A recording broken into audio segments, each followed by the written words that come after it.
Hi, my name is Jason Lynn from Olympic Cycles.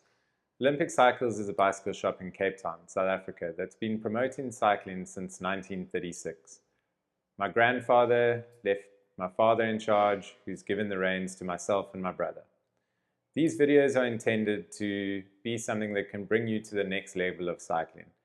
Whether you've never ridden before, whether you've done races every week and need to do a stage race, or whether you're doing a curated Cape Town trip, there should be something in all of these to help you get that little bit of extra knowledge about your bicycle and how you should be using it, how you should be caring for it, to help you get to the next level of your cycling.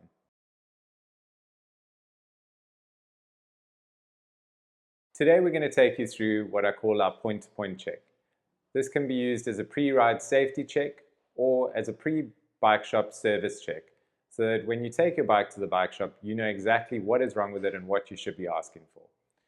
Basically what we'll do is start at the front, work our way through the back, and try and find any faults with the bike or any issues that could be a safety hazard.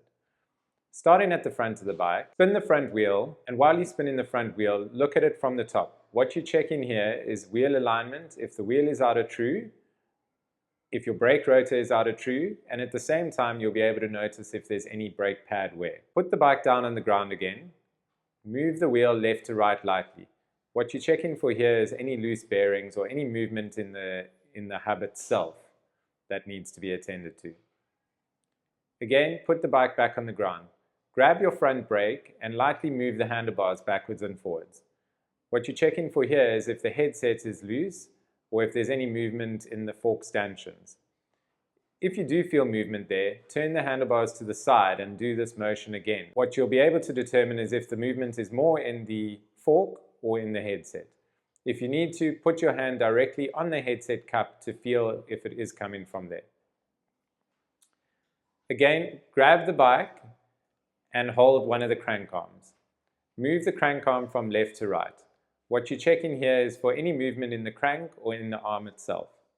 Do this on both sides to check if it's left or right arm.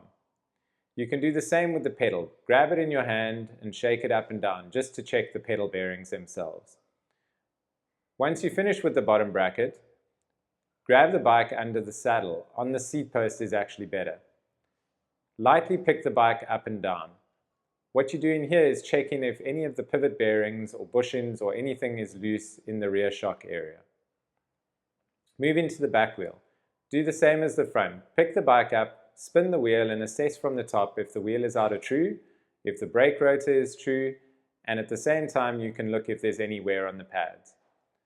How do you tell if there's wear on your hydraulic disc pads? A quick sign is A, if the brakes are touching, they might be worn.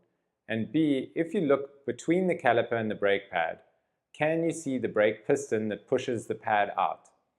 If you can see it over there, it's more than likely because the brake pads need to be replaced. Move the rear wheel from side to side, checking the rear hub cones and bearings as well. There's several other checks that you can add to those, but those are the basic essential things. Further to that, you can look at the wear of the sidewall of the tires to see if there's any damage or issues there.